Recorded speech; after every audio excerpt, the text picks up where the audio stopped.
welcome back to the review. So I'm putting together a video that someone requested around the B5 card game.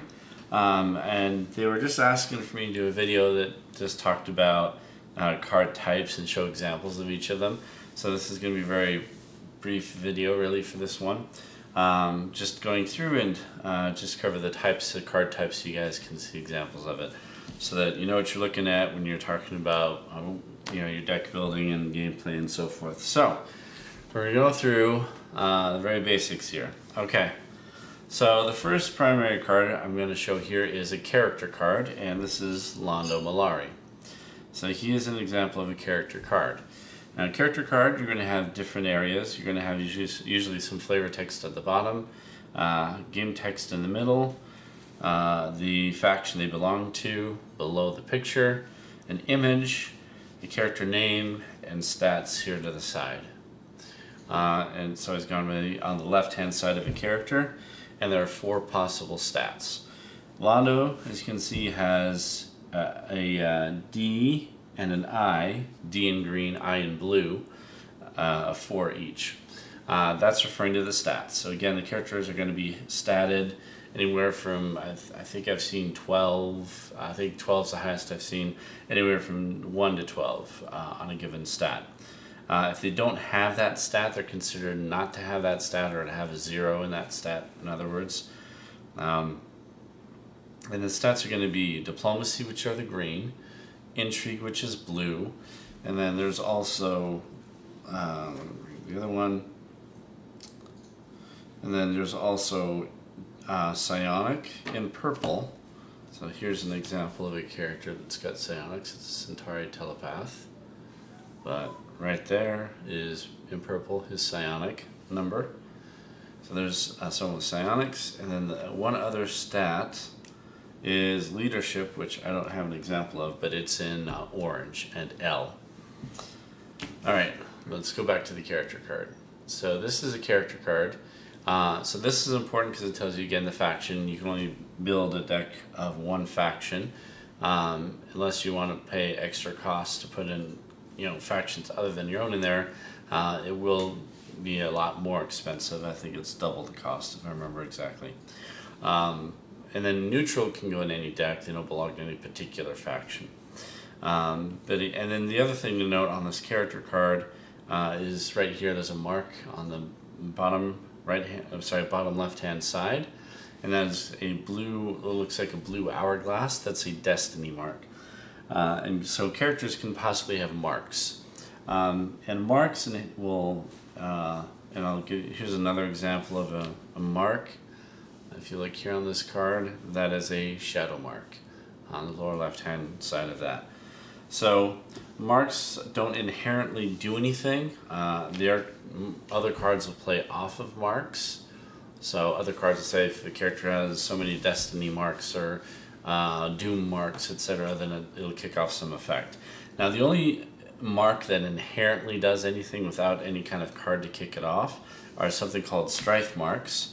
And I'll show you that really quick, so you can see what that looks like. Is this mark right here, the little crimson orange burst here? That is called a strife mark.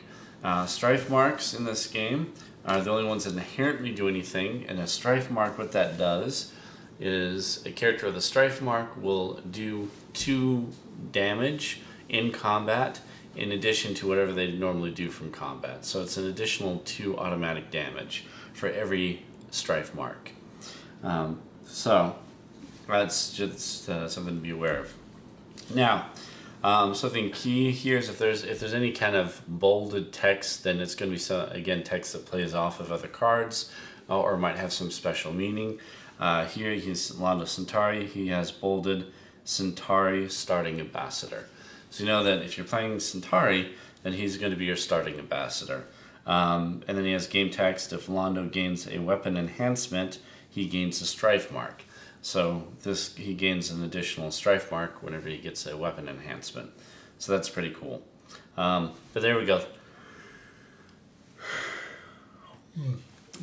So that is an example of a character card. All right. So let's go through. And then here's another keyword to be aware of. Here's another character card. And this one I'm going to show because it has another thing added on this one. This is Vir Koto. Unlike the other one, starting ambassadors are not going to have a cost to them because they are just in play at the beginning of the game. This one does have a cost, so I'm going to cover that really quick. And also this text for Vir Koto says Centauri Ambassador's Assistant. That's special game text. Ambassador's Assistant has inherently two default abilities they can do in addition to whatever their text might say. And I cover that in the other videos that talk about the card, that talks about the game. In addition, here on the lower right hand side is a 3 in this little orange oval shape. That is the influence cost. So that is the cost for bringing a card into play. And it's going to be that influence cost if it has an influence number on there. But that's something else I had to show you in regards to character cards. Alright, so that gives you the idea of, again, character cards. So that's one of the big card types in the game. Alright, the next one is a agenda card. So let me bring this up. Alright, so here's an example of an agenda card. Again, it's going to have game effect. You still sponsor it like any other card that you sponsor, but it doesn't have a sponsor cost other than just rotating the sponsor. And what it does is, based on game type, it's going to have lore, picture. It says what kind of agenda it is. Most agendas are just going to be agendas, but some are specific to factions, or also some are known as major agendas, which I'll show you in a second. But it's just going to have it's going to have flavor text, game text, again with the card type, the picture, and then of course the name of the agenda here. This one is Growth in Chaos, and it has a bunch of effects that deal with shadow, dealing with the shadow. So that is an example. Again, agendas, you can have more than one that you use in a given game, but only one out at a time in any given moment that you have in play. Again, they're a way to focus your deck to have a certain effect, and most decks have some kind of agenda. So there's that. Now, like I said, you have a standard agenda that usually just is going to be agenda, but then there's also something known as a major agenda, which I'll show you an example of one that I have in my deck. Right here is a major agenda. This one is Forced Evolution. And the major agendas, the difference with those, it's basically going to allow you to usually has a more powerful effect. And it's usually going to be some kind of, it's going to be a way for you to achieve usually what they call a major victory. And a major victory is just a different way to win the game. Major victory will supersede standard victory conditions once you reach the conditions of that major agenda, usually. So this is one I have, Forced Evolution, and that is an example of an agenda card. But anyway, so those are agendas. So I've shown you agendas and characters, and then another one to show you are events. So here's an example of an event. An event is going to have, again, there's going to be a card name, there's going to be a picture, the card type. It's going to show you the game, tell you what game text is, and of course flavor text, and then a cost on the bottom. If there is a cost, not all events have a cost. But if there is a cost, it's again going to be the lower left hand side. I forgot to say, agendas normally don't have a cost. But here with events, this one does. It has a cost of 1 influence, as denoted by that number, and then you just kick off the effect. Again, events, you don't sponsor events. You just play events. You don't sponsor. You simply play events, and you pay the cost, kick off the effect, and discard usually. So that's an example of an event. All right. And then the other card types we're looking at is, let me show you, here is an enhancement. So here is an enhancement card. This is Concealed Weapon. And the enhancements sometimes do have a subtext a type or category, and you can see this one is marked in bold as weapon. So this is a weapon enhancement, and some cards, detail weapon enhancements, such as Londo Mollari, like I showed you earlier, says that when he gets when Londo gains a weapon enhancement, he gains a strife mark. So this is an enhancement that's a weapon, so this would kick off the effects of Londo Mollari.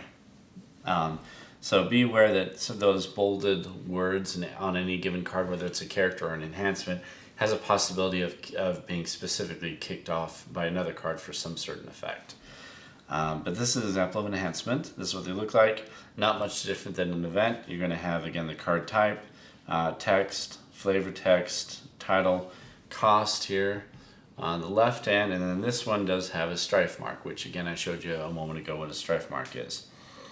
So that's an enhancement. You're going to sponsor these cards.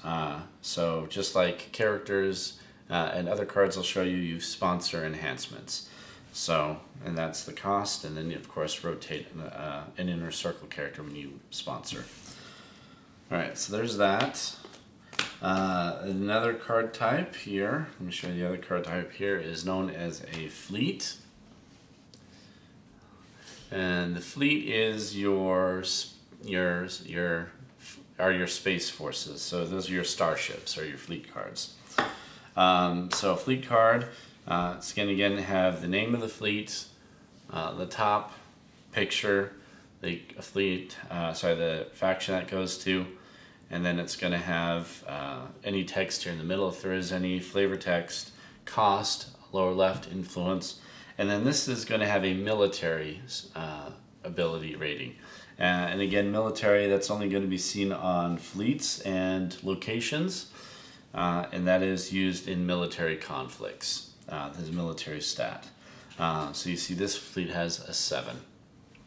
But again, that is a fleet. So there's an example of a fleet card for you.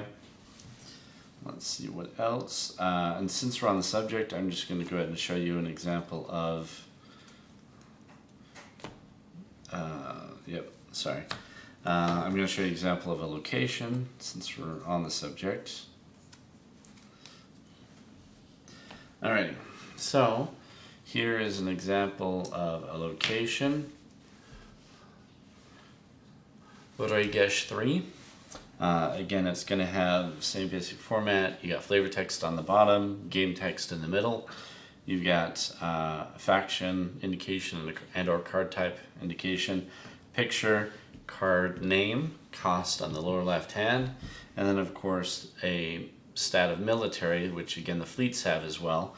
But in most cases, all the military stats on locations, for the most part, are all going to be purely defensive. You never use them offensively in a military conflict or even part of military conflicts. Usually it's just a defensive number in case the location gets attacked. So anyway, there's a location. Again, these cards you also sponsor, just like characters and enhancements. So there you go. And then I need to show you, there's one other card type before I get to the last two. I forgot to show you. Let me get to that really quick. And then there's also, oh, come on. I know it's here somewhere, my friends. Where did it go? No, that's Drigo. There we go. Okay. Alright, and then another card type are something called groups. So this is a group. Groups you will sponsor, just like characters, fleets, locations, enhancements. And so again, here's an example of a group. Again, you have the faction and our card type, name, picture, flavor text, game text, and then a cost to it on the lower left hand corner for sponsoring. Groups are not characters, they're a separate card type.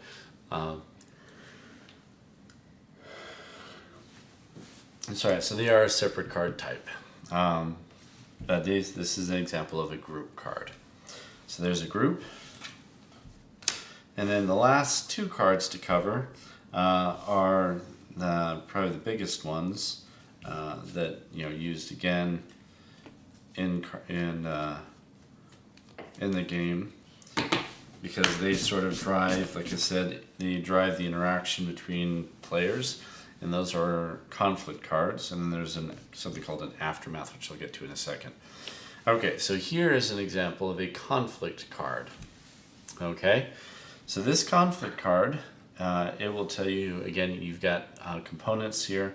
You've got a name, you've got an image, and then you've got the type of conflict, game text, and then lore, flavor text on the bottom. These conflict cards are never, you never sponsor conflict cards. They are simply a different card type. They're like events. You play them for an effect, and you never sponsor. They're not like agendas or characters or fleets. You do not sponsor them. But these cards you will play. You can do one conflict per round, unless you have a different event to play that alters that, but it's usually every round you can play one conflict card. And then again, like I said, is going to be the main primary interaction engine for you and your opponent. This is an intrigue, and the type of conflict tells you what attributes you're going to use to oppose or support a conflict. This is intrigue, so it's the attribute you'll use is intrigue to either support or oppose this conflict. Once it's resolved, then you resolve. Once it's resolved, you go ahead and play out the game effect, and then you go ahead and discard that. And the card text itself will say what's required to win a conflict, what effects happen if you go over by so many points, or whatever.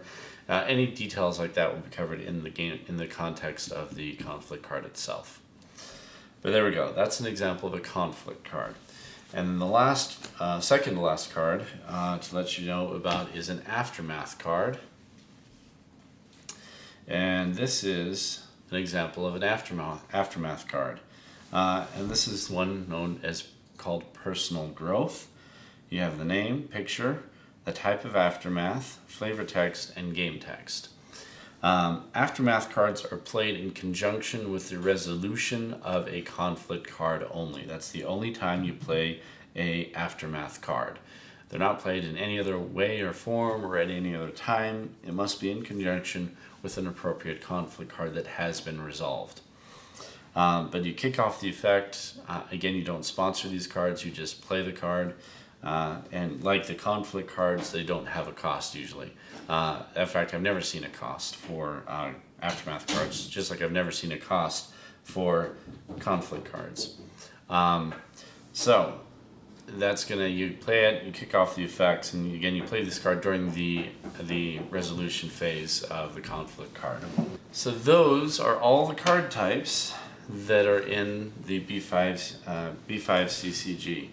And that's it. So those are all the card types in B5 CCG. And they actually, there's one other card type, but I don't have an example of it because I don't play with it in my deck. And that's something called a contingency card. Contingency cards look a lot like, in terms of color of the card and format and look of the card, they look almost identical to conflict cards and aftermath cards. But it is a different card type. They're called contingencies. And a contingency card basically allows you to create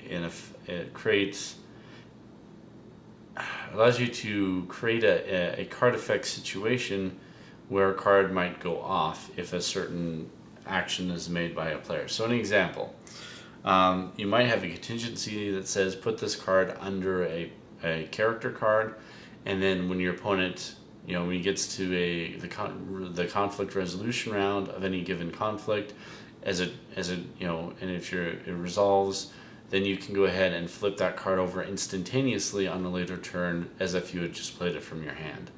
Or maybe your opponent says if your opponent plays a certain card, then you flip over the contingency and kick off the effects. So it's a card type where you basically put it into play for a later effect, at a later turn, at a later time, but it's all set to go off when that trigger hits. But anyway, so that's a contingency card. That's the last one. So again, those are the card types. I hope this helps for anyone who's curious about, again, the Babylon 5 card types in the game. I hope that gives a good idea of what they look like and so forth. And that's it. So that's this video. I appreciate it, and thank you for watching. We'll see you again later.